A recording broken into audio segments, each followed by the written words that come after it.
and welcome to The Resistance. Your host, Forrest Wilson. 2 out of 3 Americans cannot name the 3 branches of the federal government. That's F-E-R-A-L. They can't tell you that there's a legislative branch, an executive branch, and a judicial branch. But I'm going to show you how you can do it. When you call the show, if you don't want to talk on the air, that's fine. Leave your name and your address. Nobody will contact you. But what we will do is send you a book titled The Dynamic Freedoms Document.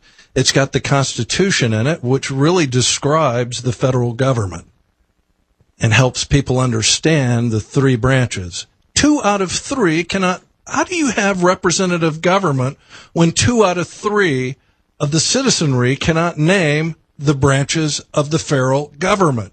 You don't have representative government. Have you heard about the violent beheading in Moore, Oklahoma?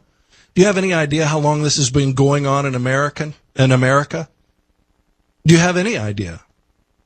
Well, this creep Alton Nolan, the man who on Thursday beheaded a former co-worker after he recently converted to Islam, which, by the way, has over, I believe it's 100 different verses in there calling for holy jihad and to attack the non-believer.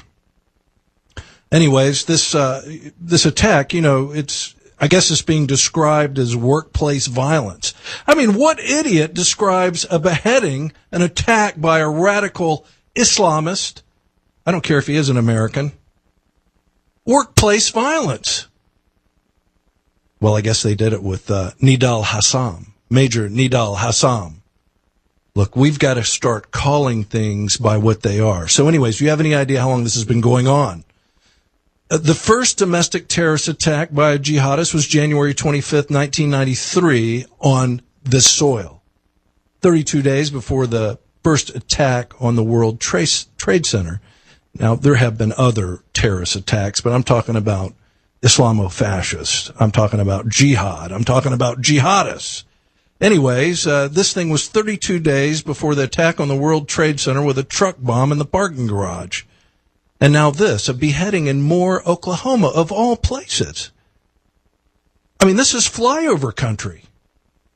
And our government, many of the elected officials, will not even call what we're in, this holy jihad, a war.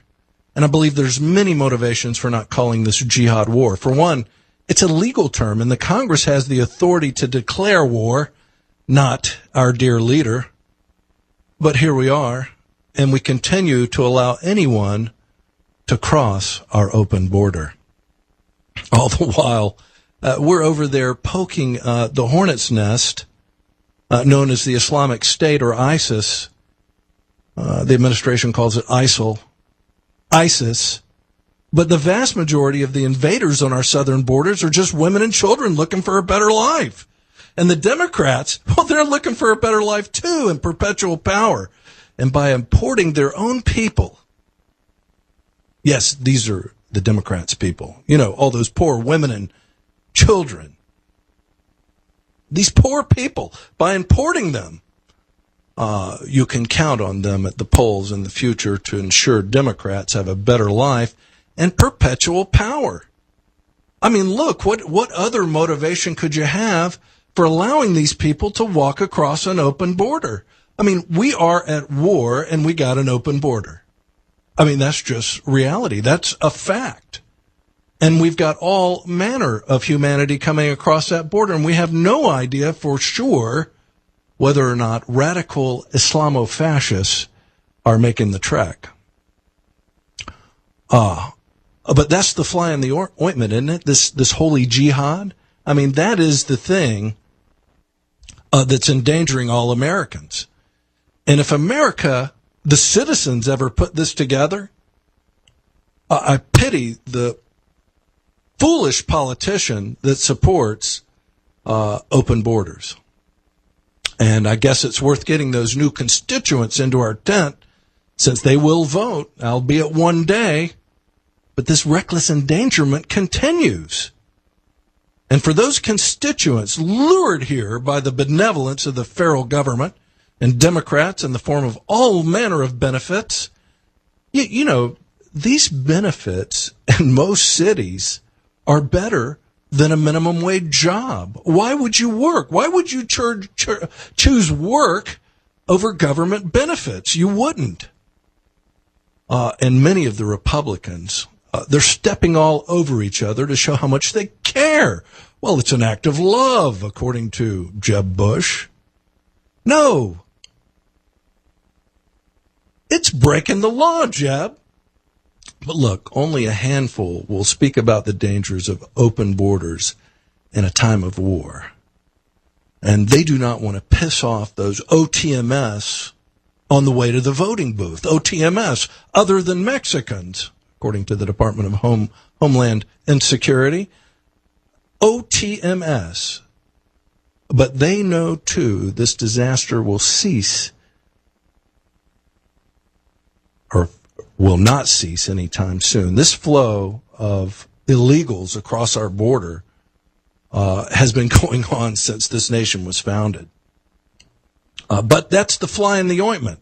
Aside from the domestic recruits, we have a serious problem with the jihad being waged from our southern and northern open flanks. It's a military strategist's dream, open borders, two open flanks, a northern and a southern flank, opposing flanks. And the hapless politician, our leaders, our president, don't want to call it a war and don't want to interrupt the influx of their new constituents because we need those useful idiots for future elections. I mean, that's got to be what this is about. That's the only thing this can be about. And I understand that many of the people that were supposed to show up for immigration hearings have disappeared. Citizens be damned, we'll bring in our own citizens. And these people will thank us for our benevolence by voting for us once we bring them out of the shadows with immigration reform. I'm seriously concerned about the state of our nation and the direction we're headed, as many Americans are, as many citizens are. And now this from Daniel Halpern at the Weekly Standard. A new chart from the minority side of the Senate Budget Committee shows a startling fact. Almost 1 in 4 Americans between the ages of 25 and 54 are not working. These are people in prime working years.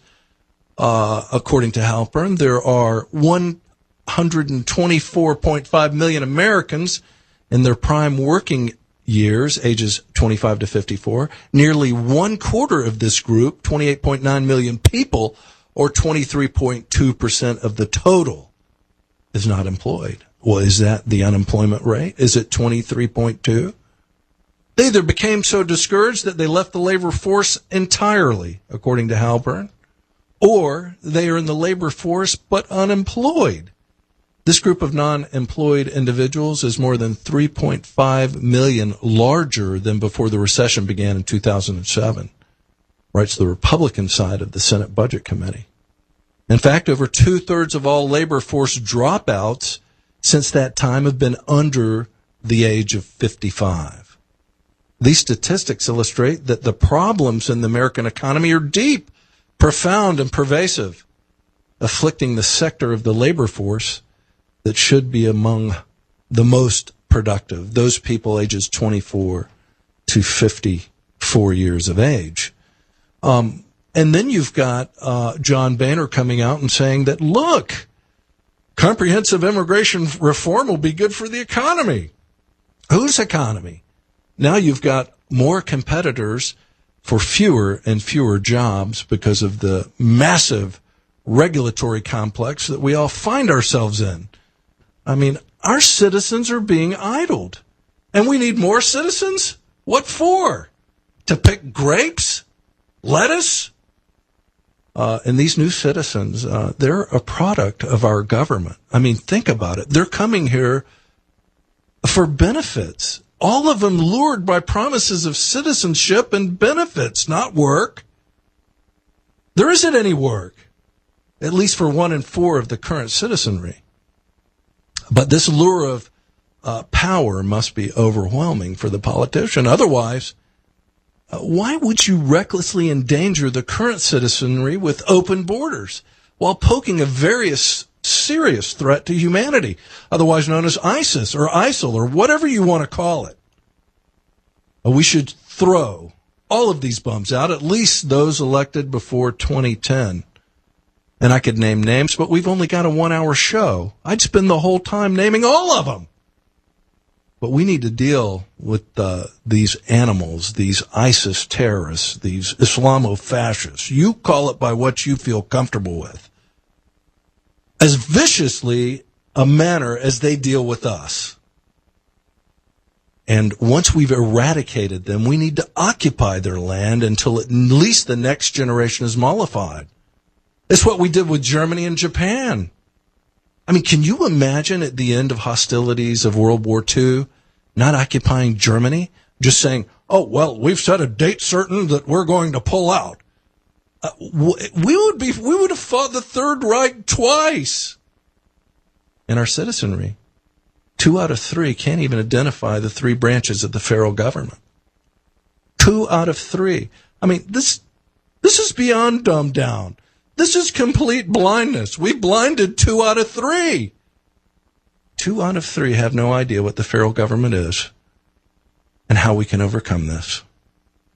If 2 out of 3 cannot identify the 3 branches of government, then we do not have representative government. 2 out of 3 cannot identify the legislative branch. How can you have representative government if they don't even know there's a Congress? Do they even know there's a Constitution? Well, now what, and where do we go from here? I'm going to take a quick break, and I want to bring in a guest who may be able to shed some light on what we can do. You're listening to The Resistance, AM 600 and FM 100.3. Forrest Wilson. Be back in a minute.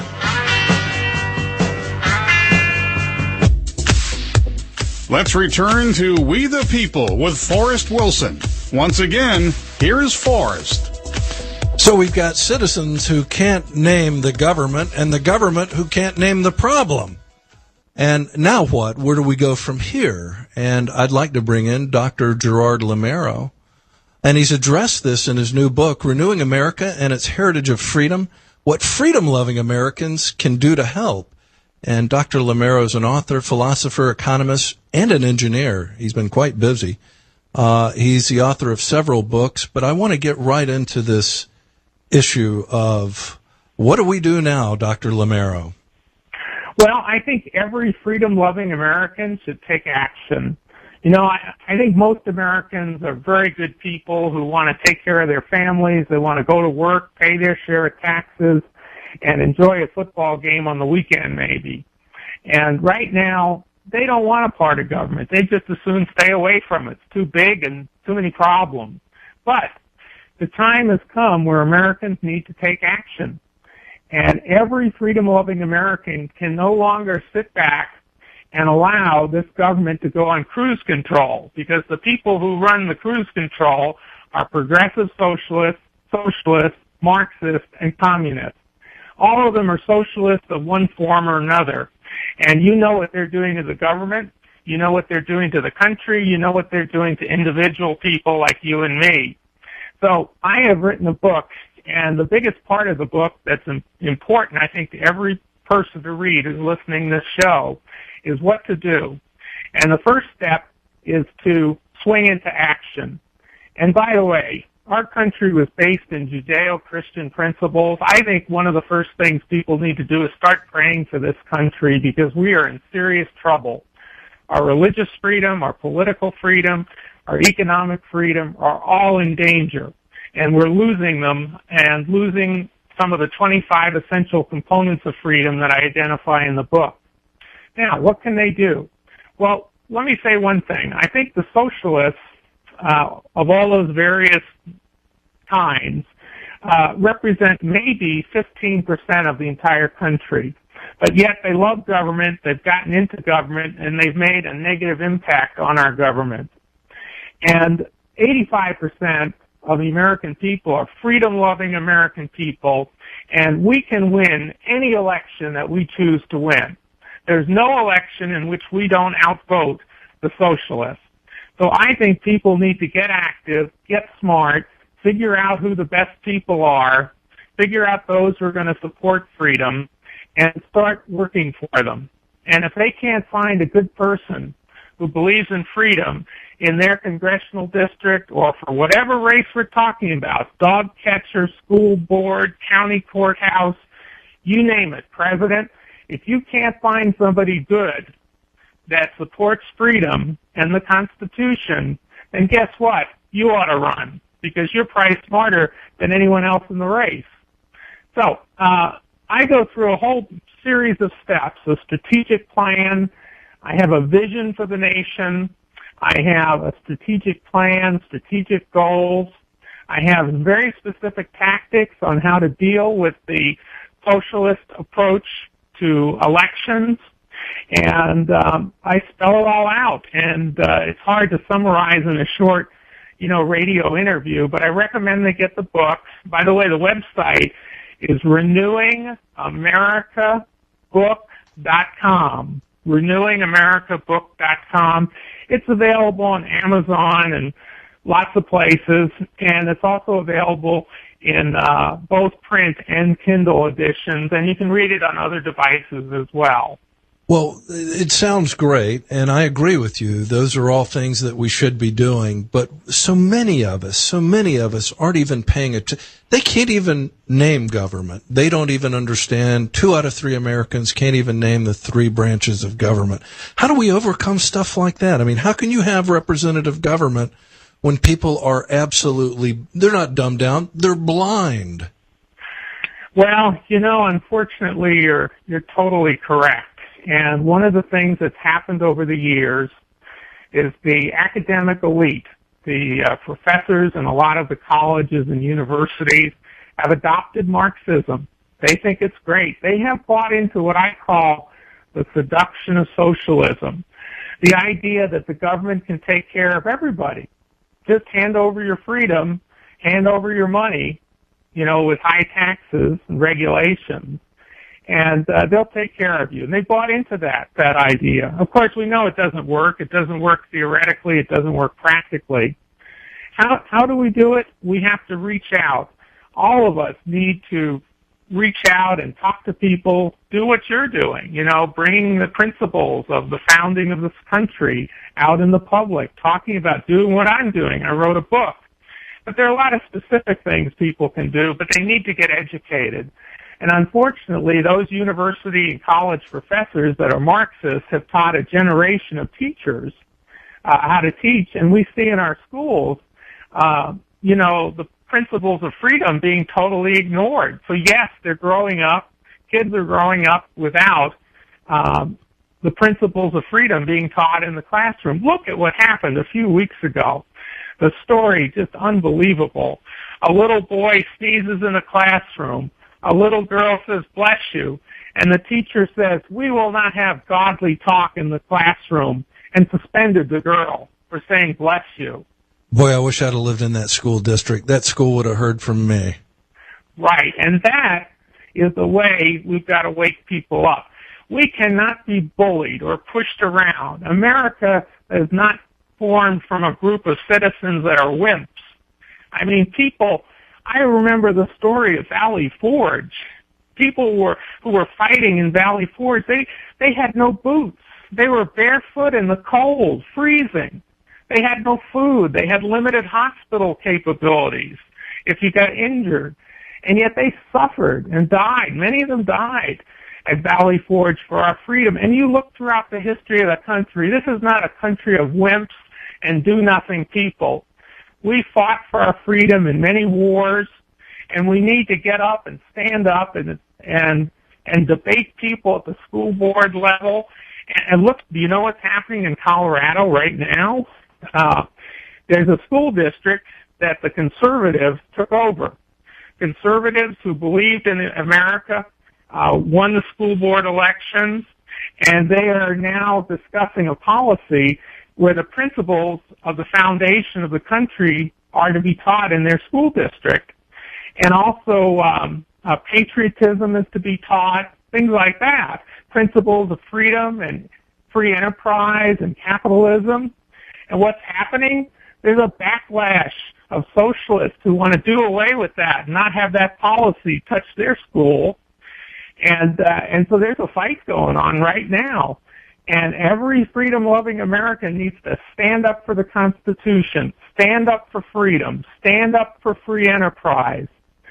And we can go through the whole gamut of freedom, and I named 25 components of freedom. If you want a free country, you need all 25 components, and the socialists are trying to take away one component after another. They are, and I want to, I was listening to this UN speech last Wednesday when Barack Obama went to the UN Security Council, or the General Assembly, I believe it was, and he's speaking to them about this ISIS threat, and of course he talks about a whole host of other issues that are, I guess, part of his priority.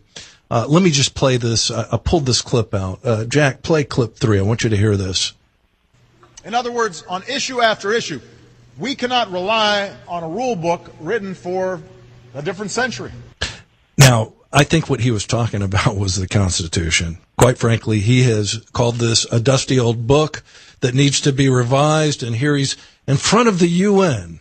He's talking about a rule book written in a different century. Did you pick up on that? I have a hard time listening to him, to be perfectly honest. I have a difficult time because I don't know if I agree with one word he says. But at any rate, to address that, the Constitution had one purpose when it was signed. That purpose, you know and I know, was to guarantee the liberty of every American citizen. That is the purpose of the Constitution. And it may have been written 238 years ago or 232, whatever it was. And you know what? We needed freedom then. We needed freedom 100 years ago. We need freedom today. Americans always want their freedom. Yes, I agree with you. We love freedom. And it never gets old, and it never gets out of date. And the Constitution is not out of date. They're just interpreting the wrong way sometimes. Dr. Lameiro, I want to hold you over through this break and get on the other side. There's a couple of comments I want you to talk about. And when we come back, Dr. Lameiro will get into this with us. And I hope you'll stay tuned. You're listening to The Resistance with Forrest Wilson, AM 600 and FM 100.3, The Answer. People speak in their minds. Let's return to We the People with Forrest Wilson. Once again, here's Forrest. And we're back with Dr. Gerard Lameiro, author of Renewing America and Its Heritage of Freedom, What Freedom-Loving Americans Can Do to Help. Dr. Lameiro, you write about sustainable capitalism. And how does that modify or subvert the real meaning of good old American capitalism? Well, I don't know if I've ever actually used the word sustainable capitalism, but capitalism is really economic freedom. And that's the key. And socialism is government-controlled economics. And anything they do, they foul up, because I haven't seen an efficient government yet. And remember something, in the history of the world, thousands of years, no government has ever created wealth. They've only gotten their wealth by taxing the private sector. It may have been individual farmers, it may have been peasants that were taxed, it may have been corporations, small businesses today, but wealth is created in private sector with economic freedom. The reason America is the greatest economic power, even though it's having problems and stuttering at the moment, the reason for that was we had the greatest economic freedom in the history of the world, and we were a giant success. Where freedom is, we have peace and prosperity. Where we have socialism, we have war and poverty. And socialism always leads to economic and moral bankruptcy. And notice as we lose our economic freedoms, how much of our morality is going away in the process. We may already be there. I mean, economically, we're certainly bankrupt. And the sad thing about it is these politicians don't have the balls to come to the people and say, we need to raise taxes. Instead, they do it through the money system. They create debt. And they don't have to come to the American people. They just run a deficit, and they spend on whatever they want to spend. And it is a detriment to our society. And ultimately, we're going to have to do something about that national debt.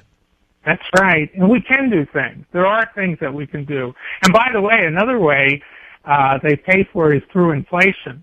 Yes. And I'll tell you, the prices are going up. I went shopping last week, and I was shocked at the price of soap and the price of paper cups. I think they both went up 10% at my store. And that's hard to believe. In 1 week, they went up 10%. And, bacon is $10 a pound. Bacon is $10 a pound. Well, that's another way. When you inflate the money, people don't realize that what they have is worth less and less. People's real incomes isn't going up. It's going down because the value of what they can buy with those dollars they earn is not keeping up with the real inflation. I don't mean the phony inflation, the real inflation that's out there. I have a good friend of mine who works as an executive at a supermarket chain, and they were telling me that their chain is one of the places where they determine the basket of food costs. You know, they watch, how much each price is on each item in the basket that they use to calculate inflation. And they said that one of the things they do, well, I'll just take an example, but this might not be correct at this moment, but let's say orange juice goes up 5% in a month. Okay, so the way they calculate the inflation rate is they say, okay, consumers aren't going to pay that extra 5%. It's too much. So we're going to assume consumers switch to pineapple juice or apple juice. And then they use that in the basket. Well, to my way of thinking, that's fundamentally dishonest.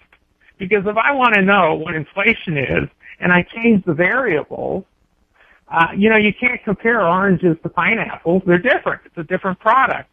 To me, if that's how you base your price of, your inflationary costs, it's not accurate. Oh, but they're using the theory of economic substitution. Right. Yeah, but is that accurate? How about starting with a what if I'm intolerant to apple juice and I've got to have this pineapple juice? Yeah. Well, my way of thinking is compare apples to apples, oranges to oranges, and whatever your basket of food is. I don't care which items you pick. If it's whole wheat bread or white bread, stick with the same products and keep doing that every month, every week, and you'll have an accurate indication of what the real inflation rate is. Well, you wrote a piece titled, "How Will America Make Up for Those 830,000 Barrels of Lost Oil Each Day?" I want you to talk about that if you can. Well, have we lost this Keystone Pipeline project? Let me just say that when it comes to energy, that socialists seem to be against it.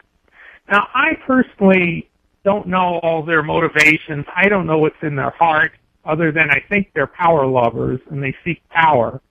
And when you control energy, you control much of the world. Because without energy, how do you power the plants? How do you till the field? You got to put gasoline in the tractors that farmers use. And I think it's really all a power play, just as the global warming and the environmental socialism is doing the same thing with the environment. Controlling the water in California, for example, wasting it in some cases, and not giving it to communities that really need the water. So I think what you're seeing is just various ways to control people's lives, and what you're seeing is the erosion of our freedom into a socialist state. And we are in some process there, and how long it'll take to a totalitarian state, I don't know, but I think there's a chance that if we don't take action and stand up, we're not even going to have a free country anymore, not even a partially free country, because I'm not sure these people want ultimately socialism, or what they really want is communism. Well, those are really scary comments, Dr. Lameiro, but I want to thank you for your time today, and just give folks your website one more time so that they can find your book. It's renewingamericabook.com. And by the way, when we talk about the problems, it is scary and pessimistic. But my book is optimistic. There are answers. There's a complete plan. Everybody can fit into that plan and do their part, but they can't let the country go on cruise control because the socialists are the ones who are going to run the country if it's on cruise control. We have to take our country back. We have to work for the Constitution. We have to guarantee our liberties. We cannot sit back. Everybody listening, buy the book, get involved, take action, and stand up. Don't be bullied by these socialists. And that book is Renewing America and Its Heritage of Freedom, What Freedom-Loving Americans Can Do to Help. Dr. Lameiro, thank you again for your time today. Thanks, Forrest, for everything you're doing, too. Excellent. We'll be in touch. Okay. Now, there you have it. So get the book, Renewing America and Its Heritage of Freedom, What Freedom-Loving Americans Can Do to Help. Now, I want to give you a blast from the past. And it's from someone that we really haven't heard from in some time. And if I can get Jack's attention here, I'm going to have Jack play clip number 5. Jack's not looking at me, he's talking. Anyways, I want you to listen to this clip. This is Barney Frank back in 2009. And Jack, play clip number 5, will you? And he's talking about doing away with non-bank financial institutions. Listen to what this troll has to say. We will be providing a mechanism for putting non-bank financial institutions out of everybody's misery. There will be death panels enacted by this Congress, but they will be for non-bank financial institutions that will not be considered too big to die. And I say that because we have this euphemism that we are going to be resolving these institutions. It has not been my experience that when someone says they are going to resolve something, they kill it. And we are talking about dissolution, not resolution. We are talking about making it unpleasant for the entities. Now, what he's referring to is the Frank Dodd legislation, what ultimately got passed in a Democrat Congress. And it really put a pinch on the mortgage business, specifically the people participating in that business. My next guest is a longtime friend. His name is Jody Berry, and he's a contractor as well as a mortgage broker, and he's been doing this for a long time. He's also the past president of the Florida Association of Mortgage Brokers and has served many times in their legislative affairs division. Jody, welcome to the show. Thank you for having me. You and I have known each other for some time, but this attack that we're experiencing now, which is really the result of the Frank Dodd legislation, which created a rule-making bureau, otherwise known as the Consumer Financial Protection Bureau, the brainchild of Elizabeth Warren, who I understand is contemplating a run for president. And let me just get off this track for just a second. Elizabeth Warren went to Harvard for free. Do you know how? I'm thinking that she got a scholarship or a grant because she was an Indian. It's worse. She started checking the box, and she did this long enough over her history that by the time, if you're a Native American, you can go to Harvard scot-free. And I don't begrudge those people for doing that. We ought to be doing everything we can for the Native American because we really screwed them up. But this woman, disingenuously, she does not look Indian at all, and I'm not sure what her ancestry is. But she is a communist socialist, and she is the force behind the Consumer Finance Protection Bureau. And I want you to tell me what this bureau is, and it's out of the Frank Dodd legislation, and what it's doing to the mortgage industry today. So first of all, maybe me and you checked the wrong box. Yes, we did. To go to school. I'm thinking we got that. We didn't get that part of the course out there. So I just recently attended, and I've been attending different conventions throughout the state and was in Atlanta this past week. In the impact that the Dodd-Frank now has, the regulatory board that has governed that and enforcing the rules is called the Consumer Finance Protection Bureau. And they are now just a regulatory bureau, and we have heard from them on numerous occasions on how they are going to implement the Dodd-Frank bill and actually, in essence, put us out of business. And they're going to do this by a series of implementing the bill, coming into your office, reviewing all of your records, seeing if you have all of their regulatory rules and compliance issues in a order that they can come in there and look at. They will bring in, as what was told to us, a marshal, and he will show you his badge, and he will say, please open the books up. And they're not bringing in just people, they're bringing in lawyers that come in and start auditing your books. Well, you and I are on the same page, because I would agree with you that lawyers are not people. No, they just are. Kidding. Just kidding. For all my lawyer friends out there, please don't call the show and complain. So, in having said this, it has now put the fear in the mortgage industry. What the Dodd-Frank bill said, and I appreciate you playing that clip, was he was going to put all the non-institutional people out of business, meaning the mortgage brokers, where your average buyer will have to go to one of the big banks to acquire a mortgage, or the American dream. And having said that, we do a lot with the average American buyer that may be credit challenged, may not have that 20% down payment. There are places we can funnel that loan to. When he said that he was going to put us out of business and drive the banks, that's what he's doing. Your four big banks in the country have now cut off channels that we used to go put mortgages through. We can no longer do that. They've decimated that industry.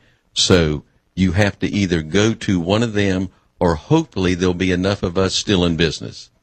In 2007, at the height of the industry, in the state of Florida, there was like 84,000 mortgage brokers. It dropped to an all-time low of about 8,000, and now we're about 11,000 in the state of Florida. And they're getting out now because the Dodd-Frank bill has said you can only make X amount of money per loan. They have now regulated us out that you cannot make any money doing your mortgage business right now. So let me see if I can understand this. They've put a cap on what you can earn. Absolutely. So why would they cap something? I mean, aren't you entitled to a living wage? So, being of the free enterprise business, having a mortgage broker business and a construction business, we could build them and finance them. And when you go to buy that new house, you put in new furniture, new appliances, so that is the engine driving this economy. And he's cut every one of those channels off and said, no, Mr. Broker, you can only make X. And all the big banks have now, in unistep, said, yes, you can only make X. Don't matter what we charge.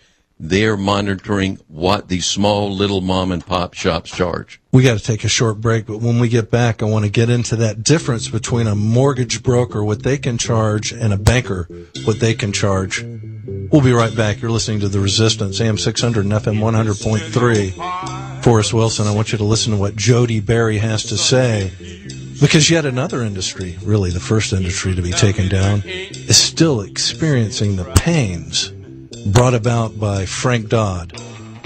Fecal Frank. Barney Frank the Troll. We'll be right back. One thing I know is true. Let's return to We the People with Forrest Wilson. Once again, here's Forrest. And we're back. I'm talking to my good friend, Jody Berry. He is a builder, a mortgage broker. He's been involved in the Mortgage Brokers Association forever. And just so you know, Barney Frank introduced the Frank Dodd legislation with his cohort in the Senate, Christopher Dodd. And I want to tell you what a non-bank financial institution is, or rather give you some examples. Cashiers, check issuers, check cashing companies, currency exchangers, microloan organizations, pawn shops, insurance firms. And I want to thank also Bonnie Vaughn on her blog. She's a RE/MAX agent who came up with that list of non-bank financial institutions. I'm sure there's others. But the mortgage brokers are really being affected by this. And, you know, what you alluded to earlier about the difference in Jack, are you playing music? There we go. Okay. Did we ever find the source of that? Look, they're doing everything they can to keep us off the air. In any event, back to the non-bank financial institutions. Banks have really, and I'm sure they were a big sponsor of this legislation with Barney Frank. They have really done something that is just speaks of corruption, and it's very tricky the way they did it. Talk about how not only they cap your income, but their income is still apparently not subject to caps. Correct? That is correct, Mr. Wilson. On a settlement statement that you get when you purchase a house, we as mortgage brokers have to disclose every one of our fees are disclosed in black and white where you can see them. And that is called what we call yield spread premium. We make our money when we sell that loan to the lender. If a borrower needs a credit for their down payment or their closing costs, we give them a credit and it comes out of our pool of money. The banks never have to disclose that.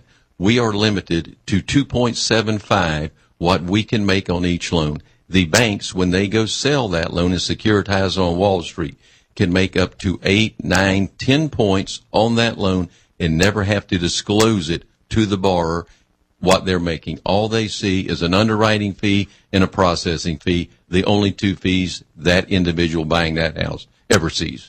Was this legislation designed to put you out of business? Absolutely. We have been to Washington. We have spoken to Mr. Frank when he was in power, and he said, we're not here to discuss the bank fees. We're here to discuss your fees. It's a stunning admission by Mr. Frank. He is now retired and apparently living on Fire Island with his longtime partner, which he married. But he's really left a trail of destruction with this Consumer Finance Protection Bureau, these caps on the industry. Can you run a business on 2.75% of the gross loan amount? You absolutely, unequivocally cannot do that. You are dying a slow death out here. And that piece of legislation was enacted January of this year. And more of us small business owners are being forced either A, to go out of business, or B, merge with a larger company that can hire that compliance officer and try and keep you in line with all their regulatory forms coming down the pike. I called yesterday. They just enacted another one. I called up a regulatory compliance company and said, can you please come over here and tell us how we get in compliance with all these rules? And he said he cannot because they have not digested yet the new piece of legislation that this came down. They have not written a program to do that. So it was put to us last month in a convention that starting January the 15th, every mortgage broker business, any of the aforementioned businesses you just said, are going to have an internal audit by the OFR, Office of Financial Controller, and with the aid of the CFPB. So we know that OFR doesn't have the manpower nor the budget to monitor and do that. And the only time they would ever visit your office is if you had harmed the public. We have never done that. There is 99.9% of our business, broker business, has never had a complaint filed on us. And now they have the money and the manpower from the CFPB to come in and audit every single one of our businesses. And they said that would happen. It sounds like what the NSA is doing. They're listening to every single phone call, and yet they don't catch someone like this Alton Nolan out in Moore, Oklahoma. Jody, I want to thank you for your time today. America, stay strong. You're listening to The Resistance. This is Forrest Wilson, AM 600 and FM 100.3. I hope you'll tune in next week. Thank you so much. Burning.